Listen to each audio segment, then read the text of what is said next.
अल्लाह Waheguru God खुदा रब का नाम जब इंसान पुकारता है तो उस तक लाजमी पहुंचता है। आपका अगर कोई नाम ले,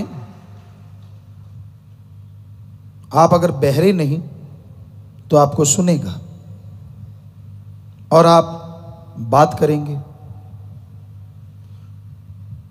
भगवान तक भी जब कोई उसका नाम लेके उसे बुलाता है तो उसकी आवाज पहुंचती है, लेकिन उसकी आवाज आप तक नहीं पहुंचती क्योंकि काम वासना, क्रोध, लोभ, मोह, अहंकार, मन, माया के पर्दे लगे हुए हैं आपके कानों में, आंखों में, दिलो दिमाग में।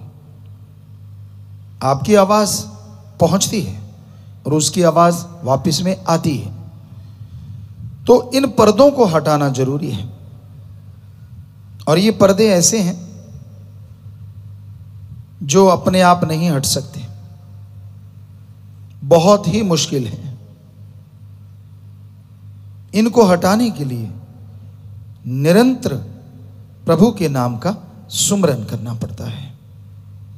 मालिक की बनाई सृष्टि की सेवा करनी पड़ती है।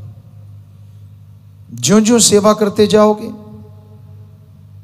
ईश्वर के नाम का जाप करते जाओगे, ये पर्दे फटने शुरू हो जाएंगे। निरंतर किया गया सुमरन आप आत्मा और परमात्मा के बीच के विषय विकारों के इन पर्दों को बिल्कुल जला के राख कर देगा, तो मालिक की आवाज भी सुनाई देगी और मालिक दिखाई भी देंगे। पर इसके लिए साधना करनी पड़ती है। अपने शरीर को साधना है, अपने विचारों को साधना है, दिलो दिमाग को साधना है, अपने कर्मों को साधना है। और साधने के लिए आत्मबल चाहिए और बात वहीं घूम के आती है। आत्मबल प्रभु के नाम से मिलता है। किसी डॉक्टर के पास ऐसा टॉनिक नहीं है जो आत्मबल दिला दे। आत्मबल, विल पावर सबके अंदर मौजूद है। जैसे पृथ्वी में, धरती में पानी है, फूलों में खुशबू है, दूध में घी है, उसी तरह सबके अंदर है आत्मबल। पर दूध में से घी निकालते हैं, शाम को खट्टा जाग लगा देते हैं, सुबह बिलोते हैं, मक्खन आता है, गर्म करते हैं, छाछ अलग और घी अलग हो जाता है। धरती में अगर पानी है, गड्ढा खोदते हैं, बोरिंग पाइपें वगैरह डालते हैं, अगर धरती में पानी है तो उस तरीके से बाहर आ जाता है। तो इसी तरह वो आत्मबल, वो भगवान सबके अंदर है। उसको हासिल करने के लिए, प्रकट करने के लिए जो तरीका है उसे गुरु मंत्र, कलमा या मेथड ऑफ मेडिटेशन कहते हैं। उसका निरंतर अभ्यास, निरंतर भक्ति मालिक से मिला देती है। आदमी जब विल पावर होती है, हारी हुई बाजी जीत जाता है, और जब आत्मा कमजोर हो, जीती हुई बाजी हार जाता है। पीर फकीर वचन करते हैं, उनके ऊपर अगर कोई रहे तो दोनों जहां की खुशियां हासिल कर सकता है। वचन ना माने तो छोटी सी खुशी भी हासिल नहीं होती। जब सत्संग के दायरे में इंसान रहता है तो बुरे विचार दबे रहते हैं। जैसे ही सत्संग से बाहर गया, होता कौन सा मुझे कोई देख रहा है, भूल जाता है भगवान तो कण कण में है, जर्रे जर्रे में, गॉड इज एवरीवेयर, वो तो हर जगह रहता है।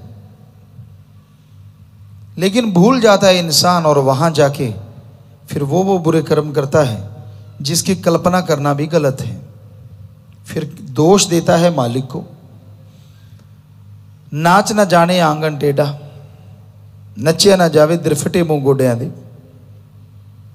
ये तो बात नहीं ना। कर्म खुद करो बुरे, दोष मालिक को दो, ये तो बिल्कुल गलत है। तो अपने कर्मों को वश में करने के लिए भी एकमात्र उपाय है ईश्वर का नाम। कि आप बुरे कर्म ना करें। अंदर बुरे विचार उठते हैं, किसी के अच्छे किसी के बुरे चलते रहते हैं। विचार शून्य तो दिमाग होता ही नहीं। वो तो शून्य समाधि में जाके मालिक से जुड़ता है, तब विचार बाकी खत्म हो जाते हैं। अदरवाइज विचार चलते रहते हैं। तो बुरे विचार आ गए, थोड़ा सुमन कर लो, पाप खत्म, बुरे विचारों का फल खत्म। पर उन बुरे विचारों के पीछे लग के जब आप बुरा कर्म कर देते हैं तो आप बहुत बहुत पीछे चले जाते हैं। कहते ना, एक चढ़ाई चढ़ना है, चढ़ते चढ़ते चढ़ते गियर न्यूट्रल हो जाए, ब्रेक फेल हो जाए तो गाड़ी पीछे की तरफ लुढ़कती आएगी, गड्ढों में पत्थरों में टकराएगी, चकनाचूर हो जाएगी। उसी तरह रूहानियत है।